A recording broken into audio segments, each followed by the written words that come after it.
I'm your host, Annie Bowles, and this is News du Jour.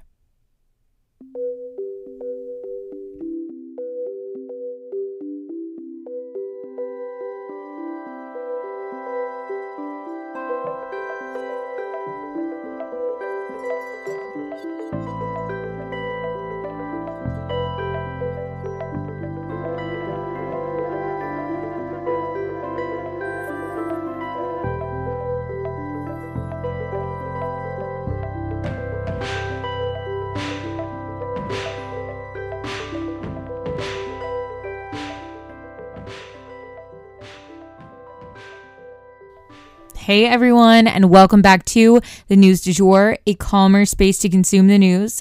I wanted to make you guys aware here at the top of the episode of a couple different features that maybe you didn't know about. So first up, you can actually read the News du Jour every single day that we do the podcast. We post a transcript version of the episode onto our website. So it's almost exactly the same thing I'm going to read on here, except maybe missing a little bit of the nuance and anecdotes that I throw in here on the podcast, but it'll get you the facts, the information in that same very straightforward format that you look for. So our website is sugarfreemedia.co, and if you just click on NDJ transcripts, News du Jour transcripts, that is where they live. And then the second feature I wanted to make you guys aware of is that we do have what's called a Patreon. If you've never heard of a Patreon, basically it's just a place where creators can be supported by their audience financially. And if you join our Patreon, you can get access to our episodes without any ads. So if the ads annoy you, there is a $7.99 a month way to help support our show and all of our work, but also get the show ad-free. There's also a lot of perks in there, like a cookbook and, some extra bonus episodes that are just for patrons and things like that. So definitely check that out. Links are in our show notes. For our first mini story today, I wanted to let you guys know that COVID is now officially over, although it's been practically over for a very long time. But basically, the state of emergency that began under President Trump has formally ended. It expires today. So yay for being done with the pandemic on paper. And then today, of course, we are going to start going over the Trump rape trial results as promised. Of course, I do have to issue a content warning before I launch into this. This story does involve a rape. Acast powers the world's best podcasts. Here's a show that we recommend. Hi, I'm Tom Daly. I'm super excited to be sharing my podcast, Made with Love. It's easy to focusing so much that you lose some of the enjoyment from things. And that's one of the things I learned over the years of Formula One is why I'm doing it. Discovering a love of knitting actually helped me be my best on the board and get my hands on an Olympic gold medal. And I'm on a mission to find out how others have made what they love a central part of their lives too. We shouldn't be looking blindly for hope, but rather try to create that hope ourselves. Follow and subscribe to make sure you don't miss any of the new episodes dropping very soon. Acast helps creators launch, grow, and monetize their podcasts everywhere. Acast.com. So we touched on this verdict in yesterday's episode at the top, but, the news had just broken, and because of how important this issue is, I wanted to take the time to really walk through the specifics so that you guys have all the information about what the jury decided. So the jury here was made up of 6 men and 3 women.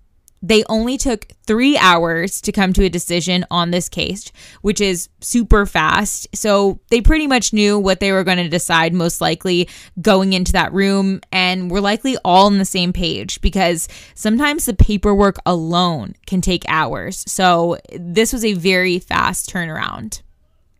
The top question that I think people have today, though, is after hearing the verdict, why not call it rape? Because essentially the verdict was, yes, she was sexually assaulted, and yes, she was defamed, but no, she wasn't raped. So let's get into the legal terminology here so that we can make sure we understand exactly where the jury fell on this important case. So a lot of this comes down to legalese.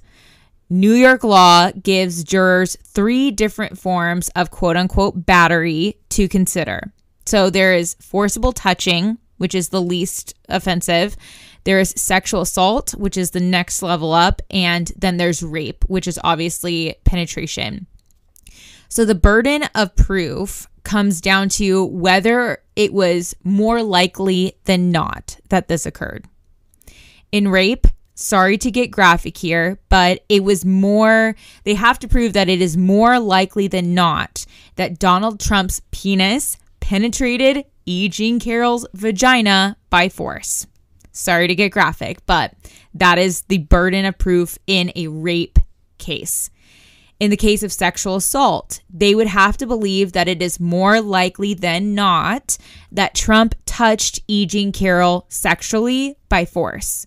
So that is the distinction that they drew, the jury did. They felt like Trump, more likely than not, did touch E. Jean Carroll sexually by force, but they felt that it was less than likely that Trump penetrated E. Jean Carroll in that Bergdorf Goodman dressing room on that fateful day. Forcible touching can mean grabbing, intimate parts, squeezing, rubbing, you get it. Sexual assault. They also found Trump guilty of defamation. So what is the end result here? The end result is that now it's been kind of confirmed by a jury that President Trump sexually assaulted and defamed E. Jean Carroll. Even though these were not criminal charges, so he is not convicted of sexual assault. That's an important distinction and a little bit confusing, I know, because it just comes down to whether something is criminal or civil, and this was a civil case. But in order to find that she was defamed, the jury had to confirm that they believe she was sexually assaulted in the first place to then be able to be defamed on this subject, if that makes sense. Now, Trump will be forced to pay E. Jean Carroll $5 million in damages. Now, some of that has to do with the battery itself, and another amount of it has to do with defaming her. So, there's a little bit of a breakdown there, but at the end of the day, he's paying $5 million to her. These charges were, again, civil, not criminal, which means Trump will not face any prison time for this. But another big question that kind of hangs in the balance here and might be on your mind is, will this open the floodgates for the other 25 Trump accusers to come forward in a court of law?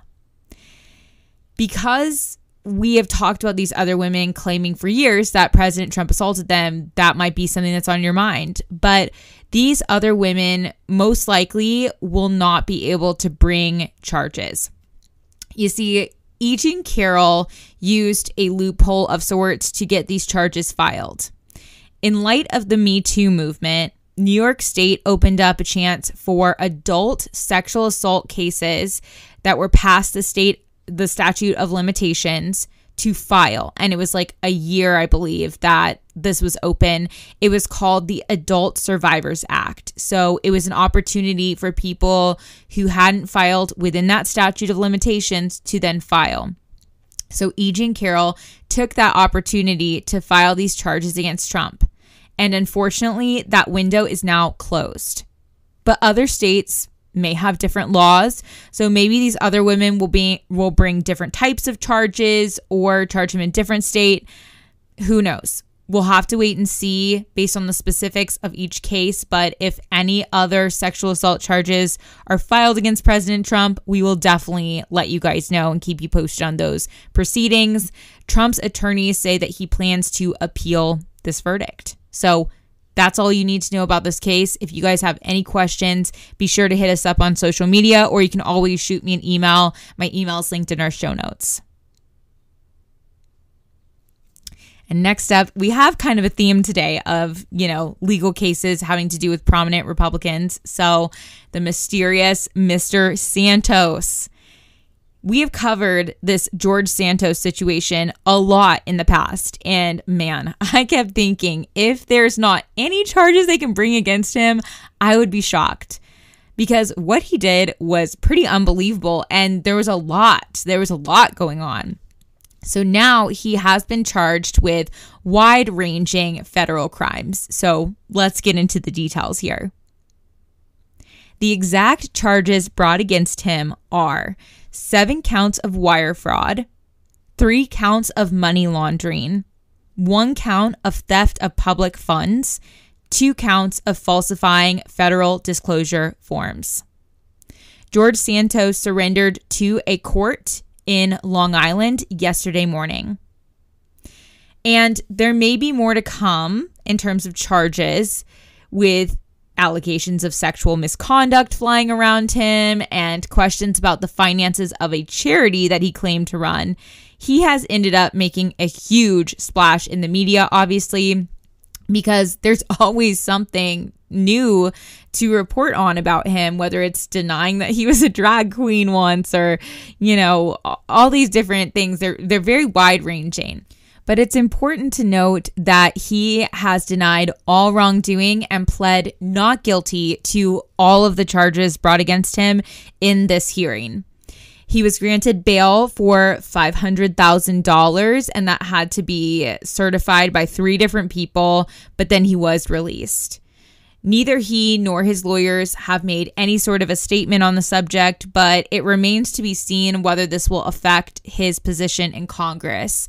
He could face up to 20 years in prison, though, if convicted on the top counts. So these are serious charges, and we'll definitely keep you guys posted as these proceedings play out. And that is the news du jour. Today, I wanted to leave you guys with the quote, "Be so focused on watering your own grass that you don't have time to check if someone else's is greener."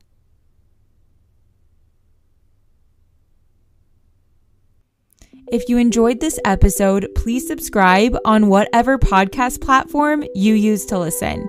A rate and review or shout out on social media would mean the world to us and help us be able to keep creating the news du jour. But the best way to support all of our work is to become a patron at www.patreon.com/sugarfreemedia. You can also follow us on social media under sugarfreemedia.co on Instagram and just sugarfreemedia, all one word, on TikTok. We appreciate you listening and look forward to telling you about the news again next time on News du Jour. Broadcasting from